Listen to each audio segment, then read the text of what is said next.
Hi friends, എല്ലാവർക്കും xylem PSC സ്വാഗതം. ഈ അടുത്ത് ഒരുപാട് PSC എക്സാമുകൾ നടന്നല്ലേ. അപ്പൊ അതിന്റെ ക്വസ്റ്റ്യൻസ് ഒക്കെ കൃത്യമായിട്ട് നോക്കുക, അതനുസരിച്ചിട്ട് പുതിയ ടെക്സ്റ്റ് ബുക്കിലേക്കുള്ള മാറ്റങ്ങൾ നോക്കുക. അപ്പോൾ ഇങ്ങനെയൊക്കെ കൃത്യമായി ചെയ്ത് എക്സാമിന് പ്രിപ്പയർ ചെയ്യുന്നവർക്ക് യൂസ്ഫുൾ ആയിട്ടുള്ള ഒരു വീഡിയോ ആയിട്ടാണ് വന്നത്. ഈ അടുത്ത് നടന്ന ഒരുപാട് എക്സാമിലുള്ള ക്വസ്റ്റ്യൻസ് ഒക്കെ ഒരു ഡിസ്കസ് ചെയ്യുന്ന ഒരു സെഷൻ. ഓക്കെ, അപ്പൊ നമുക്ക് നോക്കാം ഏതൊക്കെയായിരുന്നു കുറെ ക്വസ്റ്റ്യൻസ്, പുതിയ ടെക്സ്റ്റിന് എന്തൊക്കെ ചോദ്യങ്ങൾ വന്നിട്ടുണ്ട് നോക്കിയാലോ. റെഡി അല്ലേ? യെസ്. അപ്പൊ നോക്കാം. ഒന്നാമത്തെ ഒരു ക്വസ്റ്റ്യൻ, കാറ്റഗറി നമ്പർ ഒക്കെ കൊടുത്തിട്ടുണ്ട്. നമ്മൾ എടുത്ത് നടന്ന എക്സാമിന്റെ ക്വസ്റ്റ്യൻ ആണ് കേട്ടോ. ഇതില് ഈ 34, 35 എന്ന് പറഞ്ഞുകൊണ്ട് 39 വരെ നമ്മുടെ ക്വസ്റ്റ്യൻസ് ഇങ്ങനെ കിടക്കുന്നുണ്ട്. ഓരോന്നായിട്ട് നോക്കാം കേട്ടോ. ഓരോ ക്വസ്റ്റ്യൻ ആയിട്ട് ഒന്ന് ചെക്ക് ചെയ്ത് നോക്കാം. ഈ ക്വസ്റ്റ്യൻ 34 എന്ന് പറഞ്ഞുകൊണ്ട് കൊടുത്ത ക്വസ്റ്റ്യൻ എന്താ? ചിക്കൻ ബോക്സ് രോഗം ഉണ്ടാക്കുന്ന വൈറസ് ഏതാണ്? ക്വസ്റ്റ്യൻ ഈ അടുത്ത് ചോദിച്ചതാണെങ്കിലും ഇത് മുൻപേ തന്നെ നമ്മൾ പഠിച്ചു വെക്കുന്നതാണ്. ഇപ്പൊ നമ്മളെ ബാച്ചിലും ഒക്കെ ഉള്ള ആൾക്കാർക്ക് അറിയാം, രോഗങ്ങളെ പറ്റി പഠിക്കുമ്പോൾ സാംക്രമിക രോഗങ്ങളും രോഗകാരികളും എന്ന് പറഞ്ഞുകൊണ്ട് പഠിക്കുമ്പോൾ അവിടെ നമ്മൾ വൈറസ് രോഗങ്ങളെ കാറ്റഗറിയിൽ എത്തുമ്പോൾ കൃത്യമായിട്ട് പറഞ്ഞ് പഠിക്കുന്ന ഒരു സംഭവമാണ്. ഒരുപാട് പ്രാവശ്യം ഈ ക്വസ്റ്റ്യൻ ചോദിക്കുകയും ചെയ്തു. ഓക്കെ, അപ്പൊ ഏതാണ് ചിക്കൻ ബോക്സിന്റെ കാരണം? എന്താ എങ്ങനെയായിരുന്നു ആലോചിച്ച് വെക്കാൻ പറഞ്ഞ? ചിക്കനെ ഒരു വലിയൊരു ബോക്സിൽ ഇട്ട് വെച്ചത് ഇങ്ങനെ മനസ്സിൽ വിചാരിക്കണം. എന്നിട്ട് ആ ബോക്സിൽ നിന്ന് നമ്മൾ ആ ചിക്കനെ വാരി ഇങ്ങനെ സെല്ല് ചെയ്യാണ് അല്ലെ. വാരി സെല്ല് ചെയ്യാന്ന് വെച്ചാൽ വിൽക്കുവാണ്. അപ്പൊ ഒരു വലിയൊരു ബോക്സ് നിന്ന് കുറെ ചിക്കൻ ഇങ്ങനെ വാരി സെല്ല് ചെയ്യുന്നു, വാരി സെല്ല് ചെയ്യാണ് അല്ലെ. അപ്പൊ ഏതാണ് ആൻസർ വരിക? ചിക്കൻ ബോക്സ് എന്ന് പറഞ്ഞാൽ വാരി സെല്ല് ചെയ്യുന്നു എന്ന് പറഞ്ഞാൽ ആൻസർ കിട്ടിയോ നിങ്ങൾക്ക്? ആ പറഞ്ഞതിന് മാച്ച് ആയിട്ടുള്ള എന്തെങ്കിലും ഒരു ടേം അവിടെ കിടക്കുന്നുണ്ടോ? കിട്ടിയില്ലേ? ഓപ്ഷൻ സി യിലേക്ക് നോക്കിയേ, വാരിസെല്ല സോസ്റ്റർ അല്ലെ. വാരി സെല്ല് ചെയ്യണം ആരെയാണ്? ചിക്കൻ, ഒരു ബോക്സിൽ നിന്നാണ്. അപ്പൊ ചിക്കൻ പോക്സ് എന്ന് പറഞ്ഞാൽ വാരിസെല്ല സോസ്റ്റർ വൈറസ് ആണ് കാരണം. ഇതേ ക്വസ്റ്റ്യൻ വേറെ രീതിയിൽ ചോദിച്ചതാണ്. ചിക്കൻ ബോക്സിനുള്ള ഒരു പ്രതിരോധ രീതി ഏതാണെന്നൊക്കെ ചോദിക്കുമ്പോൾ അതേപോലെ വാരിസെല്ല സോസ്റ്ററിന്റെ വാക്സിനേഷൻ എന്നൊക്കെ പറഞ്ഞുകൊണ്ട് ക്വസ്റ്റ്യൻ വന്നിട്ടുണ്ടായിരുന്നു. അപ്പൊ രോഗകാരിന്റെ പേര് അറിയുന്നവർക്ക് അങ്ങനെയുള്ള എങ്ങനെ ചോദിച്ചാലും നമുക്ക് ആൻസർ കണക്ട് ചെയ്യാൻ പറ്റും. ഇത് പഠിച്ചു വെക്കുക, ഒരുപാട് പ്രാവശ്യം ചോദിച്ചാണ് കേട്ടോ. അപ്പൊ ഇവിടെ എന്തായാലും ഓപ്ഷൻ എനിക്ക് കൊടുത്തത് കാണാം, റൈനോ വൈറസ് എന്നാണ് കൊടുത്തത്. റൈനോ വൈറസ് ശരിക്കും ഏതാ? ജലദോഷം അല്ലെ. ജലദോഷമായിട്ട് ബന്ധപ്പെട്ടിട്ടുള്ള വൈറസ് ആണ്. ജലദോഷം ഉണ്ടാക്കുന്നത് വൈറസ് ആണ്. ഏത് വൈറസ് ആണെന്ന് വെച്ചാൽ നമ്മൾ റൈനോ വൈറസ് എന്ന് പറയാം. ഇനി വാരിയോള വൈറസ് ആണ് അല്ലെ. നമ്മൾ വാരി സെല്ല് ചെയ്തു. അപ്പൊ നമ്മൾ ആലോചിക്കാം, നമ്മളെ കയ്യിൽ ഒരു സ്മോൾ ബോക്സിലും കൂടെ ചിക്കൻ ഉണ്ട്. സ്മോൾ ബോക്സിലും ചിക്കൻ ഉണ്ട്. അപ്പൊ ആ സ്മോൾ ബോക്സിൽ നിന്ന് നമ്മള് ഈ വലിയ ചിക്കൻ ബോക്സിന്റെ പെട്ടി എന്നൊക്കെ കഴിഞ്ഞാൽ നമ്മൾ അതിൽ നിന്ന് പിന്നെ വാരിക്കോളും അല്ലെ. വലുത് കഴിഞ്ഞാൽ അടുത്തത് ചെറുതെന്ന് നമ്മൾ എടുത്തോളും എന്ന് ആലോചിക്കുക. എന്ന് പറഞ്ഞാൽ എന്താ? ഒരു സ്മോൾ ബോക്സിലും കൂടെ ഉണ്ട്. അപ്പൊ സ്മോൾ പോക്സ് എന്ന് പറഞ്ഞിട്ട് ആലോചിച്ച് വെക്കുക. ഓക്കെ, സ്മോൾ പോക്സ്, വസൂരി അല്ലെ. സ്മോൾ പോക്സ് ആ രോഗത്തിന്റെ വാക്സിനേഷന്റെ പേരാണ് വാരിയോള വൈറസ് എന്ന് പറഞ്ഞാൽ വാരിയോള. ഓക്കെ, അപ്പൊ മാറിപ്പോവരുത്. ചിക്കൻ ബോക്സ് വാരിസെല്ലയാണ്, സ്മോൾ പോക്സ് ആണ് വാരിയോള വൈറസ് എന്ന് പറയുന്നത്. അടുത്ത ക്വസ്റ്റ്യനിലേക്ക് പോവാ അല്ലെ. നിറങ്ങൾ തിരിച്ചറിയാനും തീവ്രപ്രകാശത്തിൽ വസ്തുക്കളെ കാണാനും സഹായിക്കുന്ന കണ്ണിലെ കോശങ്ങൾ ഏതാ? ഇതും നമ്മൾ സെൻസ് ഓർഗൻ, ജ്ഞാനേന്ദ്രിയം പഠിക്കുമ്പോൾ കണ്ണും ചെവിയും മൂക്കും നാക്കും തൊക്കും അങ്ങനെ 5 എണ്ണം ഉണ്ട് അല്ലെ. പഞ്ചേന്ദ്രിയമാണ്. അതിനെ പറ്റിയൊക്കെ സ്ഥിരം പഠിക്കുമ്പോൾ എപ്പോഴും ചോദിക്കുന്ന ഒരു കോമൺ ക്വസ്റ്റ്യൻ ആണ്. പഴയ ടെക്സ്റ്റിലും പുതിയ ടെക്സ്റ്റ് ബുക്കിലും ഒക്കെ വന്നിട്ടുണ്ട്. പുതിയ 10ാം ക്ലാസ്സിന്റെ ടെക്സ്റ്റ് ബുക്ക് ഒക്കെ അപ്ഡേറ്റ് ആയി വന്നപ്പോൾ കുറച്ചും കൂടെ ആ ചാപ്റ്ററിൽ പോയിന്റ് അത്യാവശ്യം കുറച്ചധികം ആഡ് ആയിട്ടുണ്ട് കേട്ടോ. അപ്പൊ ഇനി നമ്മൾ പഠിക്കുമ്പോൾ അത് ശ്രദ്ധിക്കണം. ഈ സെൻസ് ഓർഗനെ പറ്റിയുള്ള പുതിയ ടെക്സ്റ്റ് ബുക്ക്, 10th പുതിയ ടെക്സ്റ്റ് ബുക്ക് നന്നായിട്ട് പഠിക്കുക. കുറച്ചധികം കണ്ടന്റ് അവിടെ ആഡ് ചെയ്തിട്ടുണ്ട്. എന്തായാലും ഇത് സിമ്പിൾ ക്വസ്റ്റ്യൻ തന്നെയാണ്. നിറങ്ങൾ തിരിച്ചറിയുക, തീവ്രപ്രകാശം എന്ന് പറഞ്ഞാൽ ആൻസർ ഏതാ? കോൺ കോശങ്ങളാണ് അല്ലെ. കോൺ കോശങ്ങളാണ് സഹായിക്കുക. അപ്പൊ ഇവിടെ വേറൊരു കോശങ്ങളുണ്ട്, റോഡ് കോശങ്ങൾ. റോഡ് കോശങ്ങൾ എന്തിനാ സഹായിക്കുക? നേരെ ഇതിന്റെ ഓപ്പോസിറ്റ് ആലോചിക്കുക. അവിടെ എന്താ? തീവ്രപ്രകാശം എന്ന് പറയുന്നതിന് പകരം മങ്ങിയ വെളിച്ചം അല്ലെ. മങ്ങിയ പ്രകാശം അല്ലെ, മങ്ങിയ വെളിച്ചത്തിൽ കാഴ്ച സാധ്യമാക്കുന്നത് റോഡ് കോശങ്ങളാണ്. ഇനി വെള്ള, അതേപോലെ കറുപ്പ് വെള്ള, ബ്ലാക്ക് ആൻഡ് വൈറ്റ് അല്ലെ. വെള്ളയും കറുപ്പും നിറങ്ങൾ ആണെങ്കിൽ അത് തിരിച്ചറിയലുമായി ബന്ധപ്പെട്ട് നമ്മളെ റോഡ് കോശമാണ്. റോഡ് ആലോചിച്ചാൽ മതി. നമ്മളെ റോഡ് അല്ലെ, ബ്ലാക്ക് കളർ, കറുപ്പ് കളറാണ്, വെള്ള ലൈൻസ് ഒക്കെ ഇട്ട് കൊടുക്കുന്ന കാണാറില്ലേ, അങ്ങനെ ആലോചിച്ചാൽ മതി അല്ലെ. മറ്റുള്ള വർണ്ണങ്ങൾ, നിറങ്ങൾ എന്ന് പറയുമ്പോൾ കോൺ കോശങ്ങളാണ് സഹായിക്കുക. ഈ 2 കോശങ്ങളും നമ്മളെ കണ്ണിലുള്ള ഈ 2 കോശങ്ങളെയാണ് നമ്മൾ പ്രകാശഗ്രാഹി കോശങ്ങൾ എന്ന് പറയുന്നത്. ഇത് നമ്മളെ പുതിയ ടെക്സ്റ്റ് ബുക്കില് ഇങ്ങനെയാണ് കൊടുത്തിരിക്കുന്നത്. അവർ കണ്ടന്റ് ഇങ്ങനെയാണ് കൊടുത്തത്. ഒരുപാട് മാറ്റങ്ങളൊന്നുമില്ല, എന്നാലും ഒരുപാട് സ്ഥലത്ത് പുതിയ കുറച്ച് പോയിന്റ് ഒക്കെ ആഡ് ചെയ്തിട്ടുണ്ട്. എല്ലാം നമുക്കിവിടെ പറയാനുള്ള ഒരു സമയം ഇല്ലെങ്കിൽ പോലും ഇപ്പൊ ക്വസ്റ്റ്യൻ ചോദിച്ച ഭാഗത്തേക്ക് ഒന്ന് നോക്കാം. ഇതാ പ്രകാശഗ്രാഹി കോശങ്ങളെ പറ്റിയാണ് അല്ലെ. എന്ന് വെച്ചാൽ കണ്ണിന്റെ 3 പാളികളാണ്. ഏറ്റവും പുറത്തുള്ള ദൃഢപടലം, നടുക്കുള്ള രക്തപടലം, ഏറ്റവും ഉള്ളിലുള്ള ദൃഷ്ടിപടലം. അപ്പൊ ഏത് പാളിയിലാണ് പ്രകാശഗ്രാഹി കോശങ്ങൾ കാണപ്പെടുന്നത് എന്ന് ചോദിച്ചാൽ ആൻസർ ദൃഷ്ടിപടലമാണ്. ദൃഷ്ടിപടലത്തിന്റെ ഇംഗ്ലീഷ് ആണ് റെറ്റിന. ഏറ്റവും ആന്തര പാളിയാണ്, ഉള്ളിലുള്ള പാളിയാണ്. പ്രകാശഗ്രാഹി കോശങ്ങളെ വഹിക്കുന്നു. അപ്പൊ ഇത് തന്നെ ഒരു ക്വസ്റ്റ്യൻ ആണ് കേട്ടോ, മുൻപേ ചോദിച്ചതാണ്. പ്രകാശഗ്രാഹി കോശങ്ങളെ വഹിക്കുന്ന കണ്ണിന്റെ പാളിയാണ് ആന്തരപാളിയായ റെറ്റിന അല്ലെങ്കിൽ ദൃഷ്ടിപടലം. നമ്മളൊരു വസ്തുവിനെ നോക്കുമ്പോൾ വസ്തുവിന്റെ പ്രതിബിംബം പതിക്കുന്ന പാളി, ആൻസർ ഏതാണ്? ദൃഷ്ടിപടലം. ഓക്കെ, അപ്പൊ ഇതാ ഇവിടെ കറക്റ്റ് ആയി കൊടുത്ത കാണാം. പ്രകാശഗ്രാഹി കോശങ്ങളായ റോഡ് കോശങ്ങൾ വസ്തുക്കളെ ഇരുണ്ട വെളിച്ചം തന്നെയാണ് മങ്ങിയ വെളിച്ചം എന്ന് പറഞ്ഞേട്ടാ, ഇരുണ്ട വെളിച്ചത്തിലും കറുപ്പിലും വെളുപ്പിലും തിരിച്ചറിയുന്നു. കറുപ്പിലും വെളുപ്പിലും എന്ന് പറയുന്ന പോയിന്റ് ഒക്കെ നമ്മൾ മുൻപേ പറയാറുണ്ടെങ്കിൽ പോലും ആദ്യത്തെ ടെക്സ്റ്റിൽ ഉണ്ടായിരുന്നില്ല, ഇപ്പൊ അതിങ്ങനെ ആഡ് ആയിട്ടുണ്ട്. കോൺ കോശങ്ങൾ തീവ്രപ്രകാശത്തിലും കാഴ്ചയും വർണ്ണ കാഴ്ചയും നമുക്ക് നൽകുന്നു. വർണ്ണ കാഴ്ച തന്നെയാണ് നിറങ്ങൾ തിരിച്ചറിയുക എന്ന് പറയുന്നത്. അപ്പൊ ഈ ഭാഗത്ത് നിന്നുള്ള ക്വസ്റ്റ്യൻ ആണ് നമ്മൾ കണ്ടത്. ക്ലിയർ അല്ലേ? ഇനി നമുക്ക് അടുത്ത ക്വസ്റ്റ്യനിലേക്ക് തിരിച്ചു വരാം. ഉപ്പ് നിലനിർത്തൽ ഹോർമോൺ എന്നറിയപ്പെടുന്ന ഹോർമോൺ ഏതാണ്? ഉപ്പ് നിലനിർത്തൽ എന്ന് പറഞ്ഞാൽ എവിടെയുള്ള ഉപ്പാണ്? നമ്മുടെ ശരീരത്തിലുള്ള കാര്യം തന്നെയാണ് ചോദിക്കുന്നത് അല്ലെ. ശരീരത്തിലെ ഹോർമോണിനെ പറ്റിയാണ്. ശരീരത്തിലുള്ള ലവണ ജല സന്തുലനാവസ്ഥ എന്നുള്ള രീതിയിൽ മുൻപേ ചോദിക്കാറുണ്ടായിരുന്നു. അപ്പോ ശരീരത്തിലുള്ള ലവണം എന്ന് പറയുന്നതിന് പകരമാണ് ഉപ്പ് എന്ന് പറയുന്ന ഒരു വാക്ക് വെച്ചിട്ട് കൊടുത്തേ. അതേപോലെ രക്തസമ്മർദ്ദം നിയന്ത്രിക്കുക, ഇങ്ങനെയുള്ള കാര്യങ്ങൾ ചെയ്യുന്നത് ഏതാണ്? ഈ ഒരു ക്വസ്റ്റ്യൻ കാണുമ്പോൾ നമുക്ക് കൺഫ്യൂഷൻ ആവുന്നത് എ എന്ന് പറയുന്ന ഒരു ഓപ്ഷനും ബി എന്ന് പറയുന്ന ഒരു ഓപ്ഷനും എന്തോ ഒരു കൺഫ്യൂഷൻ ഉണ്ടാക്കുന്ന സംഭവങ്ങളാണ് അല്ലെ. കാരണം ഒന്ന് വാസോപ്രസിൻ ആണ്. വാസോപ്രസിൻ എന്ന് പറഞ്ഞാല് നമ്മുടെ തലച്ചോറില് നിന്ന് ഹൈപ്പോതലാമസ് ഉണ്ടാക്കുന്നതാണ്. പിറ്റ്യൂട്ടറി ഗ്രന്ഥിന്റെ പിന്തളത്തിൽ സംഭരിക്കുന്നു. ശരീരത്തിലെ ജലത്തിന്റെ പുനരാകിരണത്തിനെ സഹായിക്കുന്നു എന്നതാണ് വാസോപ്രസിന്റെ ആൻസർ ആയിട്ട് നമ്മൾ വരിക. ജലത്തിന്റെ പുനരാകിരണം ബോഡിയിലേക്ക് തിരിച്ചെടുക്കുക, അത് വേറെ തന്നെ കൺസെപ്റ്റാ. ജലം ലവണം എന്ന് പറഞ്ഞാൽ ആൻസർ ഏതാ?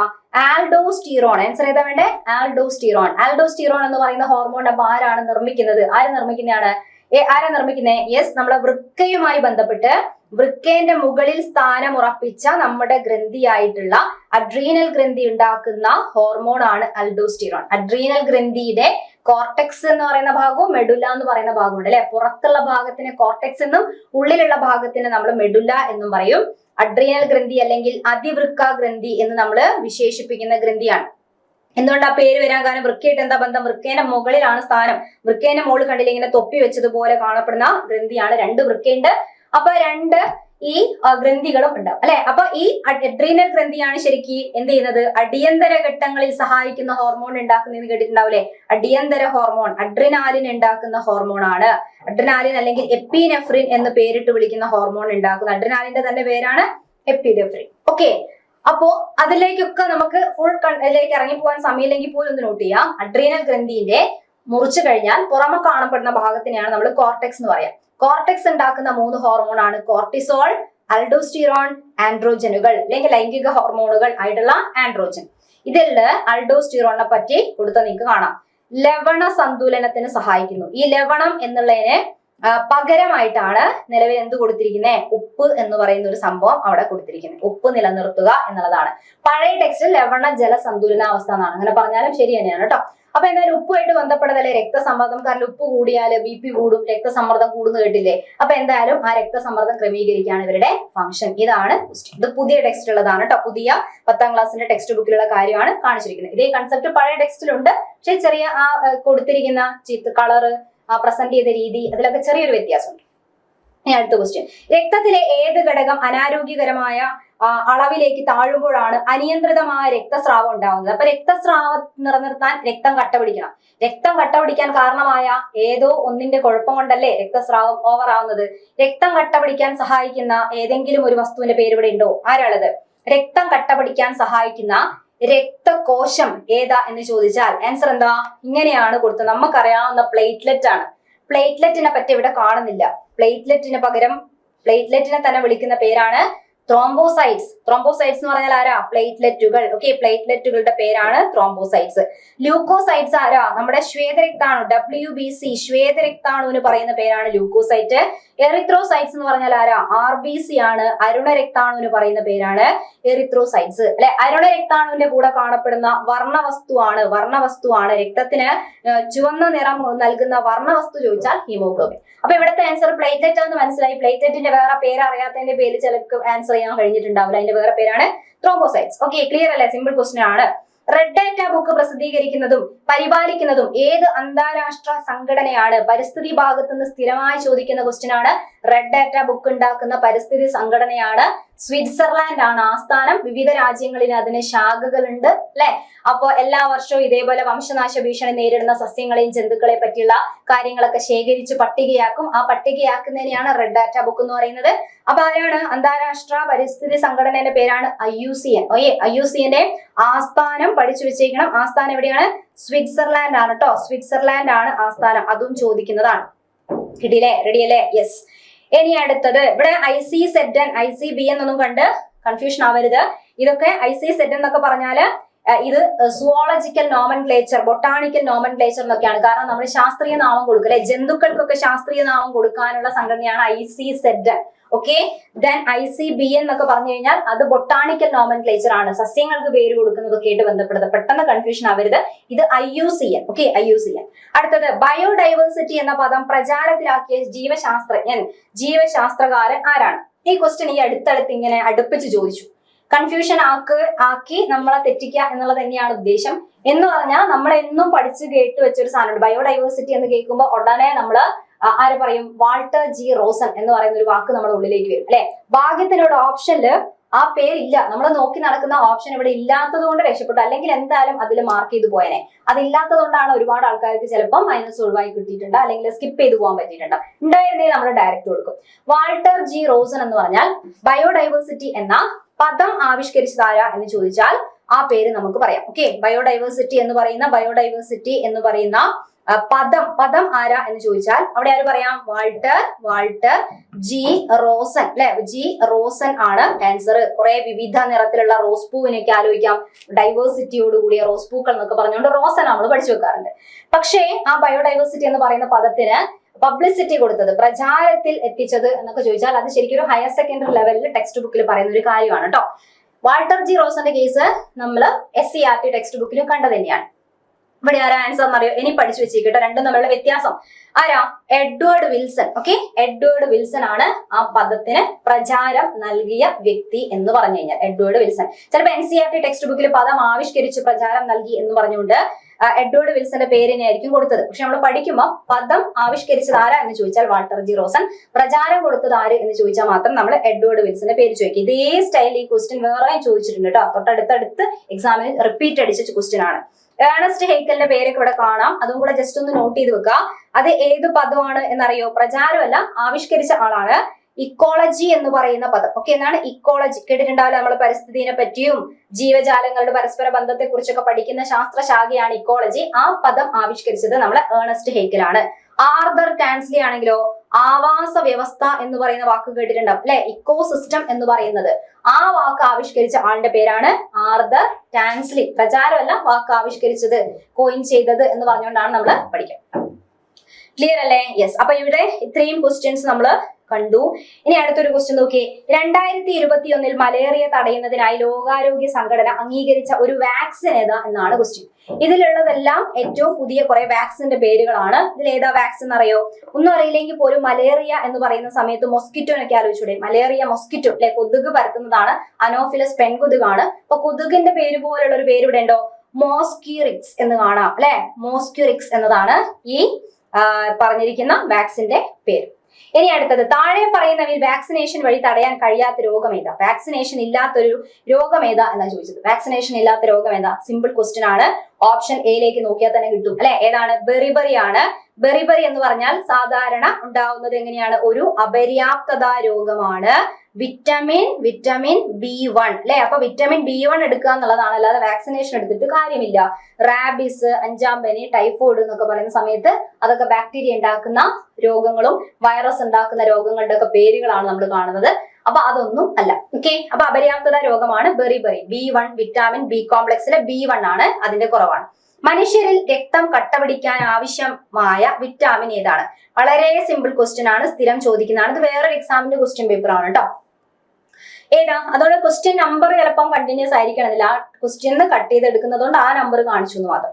മനുഷ്യരിൽ രക്തം കട്ടപിടിക്കാൻ ആവശ്യമായ വിറ്റാമിൻ ഏതാ? സിമ്പിൾ ക്വസ്റ്റ്യൻ ആണ്, സ്ഥിരം ചോദിക്കുന്നതാണ്. ഏതാ? വിറ്റാമിൻ K ആണ് അല്ലെ. Vitamin K. അപ്പൊ കട്ട എന്ന് പറയുമ്പോൾ കട്ട അങ്ങനെ എഴുതി നോക്കിയാൽ മതി. ആദ്യത്തെ അക്ഷരം എന്താ? K ആണ് അല്ലെ. K for കട്ട. ലോകാരോഗ്യ ദിനമായിട്ട് ആചരിക്കുന്നത് എന്നാണ്? ഹെൽത്ത് ഡേ എന്നാണ് അല്ലെ. എന്നാണ് ലോകാരോഗ്യ ദിനം? ഏപ്രിലാണ്. ഏപ്രിൽ 7 വരിക. എല്ലാം 7 എന്ന് കൊടുത്തിട്ടുണ്ട്, കൺഫ്യൂഷൻ ആയിപ്പോ. ഏപ്രിൽ ആണ്. ഓക്കെ. ലോകാരോഗ്യ ദിനമാണ് ഏപ്രിൽ 7. ഇനി ആ ദിവസം പിന്നെ ബർത്ത്ഡേയോ അല്ലെ വെഡിങ് ആനിവേഴ്സറിയോ ഒക്കെ ഉള്ള ആൾക്കാർക്ക് കുറച്ചും കൂടെ കണക്ട് ചെയ്യാൻ പറ്റും. അല്ലാത്തവരെ എങ്ങനെയെങ്കിലും നോട്ട് ചെയ്യാം. ഓക്കെ, നമ്മൾ ഏപ്രിൽ ഫൂൾ ഒക്കെ കഴിഞ്ഞിട്ടാണ് നമ്മളെ ആരോഗ്യം എന്ന് ആലോചിക്കുക അല്ലെ. ഇനി ജൈവ വൈവിധ്യം എന്ന നാമം കണ്ടോ, ഇപ്പൊ നമ്മൾ പറഞ്ഞ ക്വസ്റ്റ്യൻ അടുപ്പിച്ച് 2 പ്രാവശ്യം ചോദിച്ചു എന്ന് പറഞ്ഞു. ഇവിടെ എങ്ങനെയാ ചോദിച്ചത് നോക്കിയേ, നാമം ജനകീയമാക്കിയ, പബ്ലിസിറ്റി കൊടുത്താലല്ലേ ജനകീയമാക്കുക എന്ന് പറയുമ്പോൾ അതിന് പ്രചാരം കൊടുക്കുക എന്നുള്ള അർത്ഥം തന്നെയല്ലേ. ജനകീയമാക്കിയ സാമൂഹ്യ ജീവശാസ്ത്രജ്ഞൻ ആരാണ് എന്നാണ് ചോദിച്ചിരിക്കുന്നത്. എഗെയിൻ ഏത് വരും, സെയിം ആൻസറിലേക്ക് നമുക്ക് പോകാം അല്ലെ. എഡ്വേർഡ് വിൽസൺ എന്ന് പറയുന്നതാണ് ആൻസർ, എഡ്വേർഡ് വിൽസൺ. ഇവിടെയും ഓപ്ഷൻ ചിലപ്പോൾ നമ്മളെ കൺഫ്യൂസിങ് ആക്കുന്ന, കാരണം നമുക്ക് പരിചയമുള്ള ഒരുപാട് പേര് ഇങ്ങനെ കാണുമ്പോൾ കൺഫ്യൂഷൻ ആവും അല്ലെ. അലക്സാണ്ടർ ഫ്ലെമിങ്ങിനൊക്കെ നമുക്ക് അറിയാം, നമ്മളുമായിട്ട് എന്തോ ബന്ധമുണ്ട്. എന്ത് ബന്ധമുള്ള അലക്സാണ്ടർ ഫ്ലെമിങ് ഏതാ ആദ്യത്തെ ആന്റിബയോട്ടിക് കണ്ടെത്തിയ ആളാണ്, ഫസ്റ്റ് ആന്റിബയോട്ടിക് കണ്ടെത്തിയ ആളാണ് അല്ലെ. പെനിസിലിൻ എന്ന് പറയുന്ന ആന്റിബയോട്ടിക് 1928 പെനിസിലിയം നൊട്ടേറ്റം എന്ന് പറയുന്ന ഫംഗസിൽ നിന്ന് കണ്ടെത്തിയ ആളാണ് അലക്സാണ്ടർ ഫ്ലെമിംഗ്. എഡ്വേർഡ് ജെന്നർ എന്താണ്, പ്രതിരോധ കുത്തിവെപ്പിന്റെ തുടക്കം കുറിച്ച വ്യക്തിയാണ് അല്ലെ. പ്രതിരോധം എന്ന് പറഞ്ഞാൽ എന്താ, വാക്സിൻ കണ്ടുപിടിച്ച ആളാണ്. ആദ്യമായിട്ട് സ്മോൾ പോക്സിനെതിരായിട്ടുള്ള വാക്സിനേഷൻ കണ്ടെത്തിയ ആളാണ്. നമ്മുടെ ഇമ്മ്യൂണൈസേഷന്റെ പ്രതിരോധവൽക്കരണത്തിന്റെ പിതാവാണ് ശരിക്കും എഡ്വേർഡ് ജെന്നർ അല്ലെ. അലക്സാണ്ടർ വോൺ ഹംബോൾട്ട് എന്ന് പറഞ്ഞു കഴിഞ്ഞാലും ഇക്കോളജി എന്ന് നമ്മൾ നേരത്തെ മെൻഷൻ ചെയ്തില്ലേ, ഇക്കോളജിന്റെ പിതാവാണ്. അത് എവിടെയാണ്, ലോകം വേൾഡ് ലെവലില് ലോകത്തിലെ പിതാവ് ഏതാന്ന് ചോദിച്ചാൽ ആൻസർ ആണ് അലക്സാണ്ടർ വോൺ ഹംബോൾട്ട് എന്ന് പറയുന്നത്. ഓക്കെ, അപ്പൊ ഇക്കോളജി എന്ന് പറയുന്നതിന്റെ പിതാവ് ഇന്ത്യയിൽ ആരാ എന്ന് ചോദിച്ചാൽ ആരാ ആൻസർ എന്നറിയോ, രാംദിയോ മിശ്ര എന്ന് പറയുന്ന പേരാണ് നോട്ട് ചെയ്യുന്നത്. രാംദിയോ മിശ്രയാണ് ഇന്ത്യയില് വേൾഡ് ലെവലിൽ ചോദിച്ചാലാണ് നമ്മളെ അലക്സാണ്ടർ വോൺ ഹംബോൾട്ട്. ഓക്കെ, എന്തായാലും അറിയാവുന്ന പേരുകളായതുകൊണ്ട് കണക്ട് ചെയ്തു എന്ന് മാത്രം. മനുഷ്യ ശരീരത്തിലെ ഏറ്റവും നീളം കൂടിയ അസ്ഥി ഏത് അല്ലെ, ഏറ്റവും നീളം കൂടിയ അസ്ഥി. ഇനി ചിലപ്പോൾ നമ്മൾ ഏറ്റവും വലിയ അസ്ഥി എന്നാണ് ക്വസ്റ്റ്യൻ എങ്കിലും സെയിം ആണ് വരിക. തുടയലാണ്. തുടയലിൽ നിന്നും ഇവിടെ കൊടുത്ത് കാണുന്നില്ല, പക്ഷെ എന്തുണ്ട്, ഫീമർ. ഓക്കെ, തുടയലിന് പറയുന്ന പേരാണ് ഫീമർ, ഇംഗ്ലീഷ് പറയുന്ന പേരാണ് ഫീമർ. ഓക്കെ, അപ്പൊ മലയാളവും ഇംഗ്ലീഷും പഠിച്ചു വെച്ചേക്കുക. ഫീമർ അല്ലെങ്കിൽ തുടയല് ആണ് ആൻസർ. ഏറ്റവും ചെറുത് ചോദിച്ചാൽ ഏതാ, ഏറ്റവും ചെറുത് ചോദിച്ചാൽ അല്ലെങ്കിൽ ചെറുത് ചോദിച്ചാൽ ചെവിക്കകത്തുള്ള സ്റ്റേപ്പിസ് ആണ്. ഏറ്റവും നീളം കൂടിയത് വലുത് എന്ന് ചോദിച്ചാൽ ഏതാണ്, ഫീമർ ആണ് ആൻസർ. മലേറിയ ഉണ്ടാക്കുന്ന രോഗമാണ് ഏതാണ്. മലേറിയ എന്ന് പറഞ്ഞാൽ ആരുണ്ടാക്കുന്ന രോഗമാണ്, പ്രോട്ടോസോവ ഉണ്ടാക്കുന്ന രോഗമാണ്. ഏത് പ്രോട്ടോസോവ, പ്ലാസ്മോഡിയം പ്രോട്ടോസോവ അല്ലെ. അപ്പൊ പ്രോട്ടോസോവയാണ്, വിഭാഗത്തിന്റെ പേര് പ്രോട്ടോസോവയാണ്. ഏത് പ്രോട്ടോസോവ എന്ന് ചോദിച്ചാലാണ് പ്ലാസ്മോഡിയം. അടുത്തത്, താഴെ തന്നിരിക്കുന്നവയിൽ പോളിജീനിക് പാരമ്പര്യത്തിന് ഉദാഹരണം ഏതാണ്. ഇത് പെട്ടെന്ന് കണ്ടപ്പോൾ ഒരു പരിചയവും തോന്നാത്തൊരു പുതിയൊരു ക്വസ്റ്റ്യൻ ആണ് അല്ലെ. കാരണം ഇതൊരു പുതിയ SCERT ടെക്സ്റ്റ് ബുക്കിൽ നിന്ന് DNA പറ്റിയൊക്കെ വരുന്ന ഭാഗത്ത് നിന്നൊക്കെ എടുത്തിരിക്കുന്ന ക്വസ്റ്റ്യൻ ആണ്, പുതിയ ടെക്സ്റ്റ് ഫാക്ട് ആണ്. മനുഷ്യ രക്തഗ്രൂപ്പ്, പയറ് ചെടിയുടെ പൂവിന്റെ നിറം, മനുഷ്യ മൂക്കിന്റെ ആകൃതി, മനുഷ്യ ത്വക്കിന്റെ നിറം എന്നൊക്കെയാണ് കൊടുത്തത് അല്ലെ. പോളിജീനിക് ആണ്. പോളിജീനിക് എന്ന് പറഞ്ഞാൽ കുറെ ജീനും കാര്യങ്ങളും എന്നൊക്കെയാണ് അവിടെ ടേമിന്റെ അർത്ഥം അല്ലെ. ജസ്റ്റ് ഒന്ന് ആ ഫാക്ട് ഒന്ന് കാണിച്ചു തരാം. പോളിജീനിക് എന്ന് പറഞ്ഞാൽ ഇവിടെ നോക്കാം, ഇതാ നമ്മളെ ത്വക്കിന്റെ നിറവ്യത്യാസം. കാരണം നമ്മൾ ഓരോരുത്തരുടെയും സ്കിന്നിന്റെ കളർ വ്യത്യാസമുണ്ട്. ത്വക്കിന്റെ നിറത്തെ നിയന്ത്രിക്കുന്നത് ഒന്നിലധികം ജീനുകൾ ചേർന്നാണ്. ഇവയുടെ പ്രവർത്തന ഫലമായി മെലാനിന്റെ, ത്വക്കിന് നിറം നൽകുന്ന വർണ്ണവസ്തുവാണ് മെലാനിൻ. മെലാനിന്റെ ഉൽപാദനത്തിൽ ഉണ്ടാവുന്ന ഏറ്റക്കുറച്ചിലാണ് ഈ നിറവ്യത്യാസത്തിന് കാരണം. അപ്പൊ ആ പ്രതിഭാസത്തിന് പറയുന്ന പേരാണ് പോളിജീനിക് ഇൻഹെറിറ്റൻസ്. ഓക്കെ, ത്വക്കിന്റെ നിറവുമായിട്ട് ബന്ധപ്പെട്ട ഇൻഹെറിറ്റൻസിന്റെ പേര് പോളിജീനിക് ഇൻഹെറിറ്റൻസ് ആണ് കേട്ടോ. അതേപോലെ നമ്മുടെ രക്തഗ്രൂപ്പിന്റെ പ്രതിഭാസം കൊടുത്തിട്ടുണ്ട്. രക്തഗ്രൂപ്പ് A group, B group, AB, O എന്നൊക്കെ പറഞ്ഞുകൊണ്ട് കുറെ ഗ്രൂപ്പില്ലേ. അപ്പൊ രക്തഗ്രൂപ്പിനെ നിർണ്ണയിക്കാൻ ജീൻ ഒന്നാണെങ്കിലും ആ ജീനിന് കുറച്ച് അലീലുകൾ ഉണ്ട്. ഇതുപോലെ ഒരു 3 അലീലിന്റെ പേരൊക്കെ ഉണ്ട്, 2ൽ കൂടുതൽ അലീലുകൾ ഉണ്ട്. കുറെ അലീലുകളാണ് കാരണം. അതുകൊണ്ട് നമ്മൾ മൾട്ടിപ്പിൾ അലീലിസം എന്നാണ് പറയുന്നത്. ഇത് ഇനി എക്സ്പെക്ട് ചെയ്യാവുന്ന ക്വസ്റ്റ്യൻ ആണ്. അപ്പൊ ത്വക്കിന്റെ നിറവ്യത്യാസം എന്ന് പറയുമ്പോൾ അതിന് കാരണം ഏതാണ്, പോളിജീനിക് ഇൻഹെറിറ്റൻസ് ആണ് എന്ന് അവിടെ കാണാം അല്ലെ. പക്ഷെ ഇവിടുത്തെ ഒരു കുഴപ്പം എന്താന്ന് വെച്ച് കഴിഞ്ഞാൽ ഇവിടെ നമുക്ക് എന്തായാലും ആ ടെക്സ്റ്റ് ബുക്ക് അനുസരിച്ച് നമുക്ക് ഇത് സെലക്ട് ചെയ്യാൻ പറ്റുമെങ്കിലും ഈ ഒരു ഓപ്ഷൻ ഇവിടെ കൺഫ്യൂസിംഗ് ആണ് കേട്ടോ. ഈ ഒരു ഓപ്ഷൻ കൺഫ്യൂസിംഗ് ആണ്. മനുഷ്യന്റെ മൂക്കിന്റെ ആകൃതി എന്ന് പറയുന്ന സമയത്തും അവിടെയും പോളിജീനിക് ഒക്കെ വരും. എന്നാലും വളരെ കോമൺ ആയിട്ട് നമ്മൾ സെലക്ട് ചെയ്യുന്ന അല്ലെങ്കിൽ ടെക്സ്റ്റ് ബുക്ക് ഫാക്ട് എന്നുള്ള രീതിയിൽ എടുക്കുമ്പോൾ ഇതിലേക്ക് പോകാൻ പറ്റുമെങ്കിലും ഇതും അതല്ലേ എന്ന് ചോദിച്ചാൽ ഈ ക്വസ്റ്റ്യൻ ഒരു കട്ടപ്പുറത്താവുന്ന ഒരു ക്വസ്റ്റ്യൻ ആണ്. ഓക്കെ, അപ്പൊ എന്തായാലും മനസ്സിലാക്കി വെക്കുക, ഇത് ടെക്സ്റ്റ് എന്നുള്ള ക്വസ്റ്റ്യൻ ആണ്. പുതിയ 10ാം ക്ലാസ്സിന്റെ ടെക്സ്റ്റ് ബുക്കിനെ ബേസ് ചെയ്തിട്ടുള്ള ക്വസ്റ്റ്യൻ ആണ് കേട്ടോ. റെഡി, അടുത്തൊരു ക്വസ്റ്റ്യനിലേക്ക് നമുക്ക് പോവാം. എംഫിസിമ ഏത് അവയവത്തെ ബാധിക്കുന്ന ജീവിതശൈലി രോഗമാണ്. എംഫിസിമ എന്ന് പറഞ്ഞാൽ 2 പ്രാവശ്യം ഇവിടെയാണ് ഒരു പ്രയാസം, ശ്വാസം മുട്ടുന്ന പോലെ ഉണ്ട് അല്ലെ. അപ്പൊ എവിടെയാ? ശ്വാസകോശത്തിനെയാണ് ബാധിക്കുന്നത്. എന്താണ് കാരണം? നമ്മളെ പുകവലിയുമായിട്ട് ബന്ധപ്പെടുന്ന അല്ലെ, പുകവലി എന്ന് പറയുന്ന ഒരു പ്രശ്നം കൊടുക്കുന്നതാണ്. എംഫിസിമ, ബ്രോങ്കൈറ്റിസ്, ശ്വാസകോശ ക്യാൻസർ, ഇതൊക്കെ പുകവലിയുമായിട്ട് ബന്ധപ്പെട്ട് ശ്വാസകോശത്തിന് ഉണ്ടാവുന്ന രോഗമാണ്. ഓക്കെ, ഉറക്കത്തിന്റെയും ഉണർവിന്റെയും താളക്രമം പാലിക്കുന്നതിന് സഹായിക്കുന്ന ഹോർമോൺ. ഈ ഹോർമോണിനെ പറ്റി എടുത്ത് ഇങ്ങനെ ഇടയ്ക്കിടയ്ക്ക് ചോദിച്ചു കേട്ടോ. ഇപ്പോ കൃത്യമായി പ്രജനന കാലഘട്ടമുള്ള ജീവികളിൽ ഈ കാര്യങ്ങൾ നിയന്ത്രിക്കുന്നത് ഏതാ അങ്ങനെയൊക്കെ ചോദിച്ചപ്പോ ആൻസർ ഏതാ വരിക? ഉറക്കം, ഉണരൽ എന്നൊക്കെ പറയുമ്പോൾ ഒരു ക്ലോക്ക് വെച്ചിട്ടാണ് അല്ലെ. ക്ലോക്ക്, ബയോളജിക്കൽ ക്ലോക്ക്, ജൈവ ഘടികാരം എന്നറിയപ്പെടുന്ന ഗ്രന്ഥി ഉണ്ടാക്കുന്ന ഹോർമോൺ ആണ് മെലാട്ടോണിൻ. ആൻസർ ഏതാണ്? മെലാട്ടോണിൻ. ഏത് ഗ്രന്ഥിയാണ് നിർമ്മിക്കുന്നത്? ജൈവ ഘടികാരം എന്ന് നമ്മൾ വിളിക്കുന്ന, ജൈവ ഘടികാരം എന്ന് വിളിക്കുന്ന ഏത് ഗ്രന്ഥിയായിരുന്നു?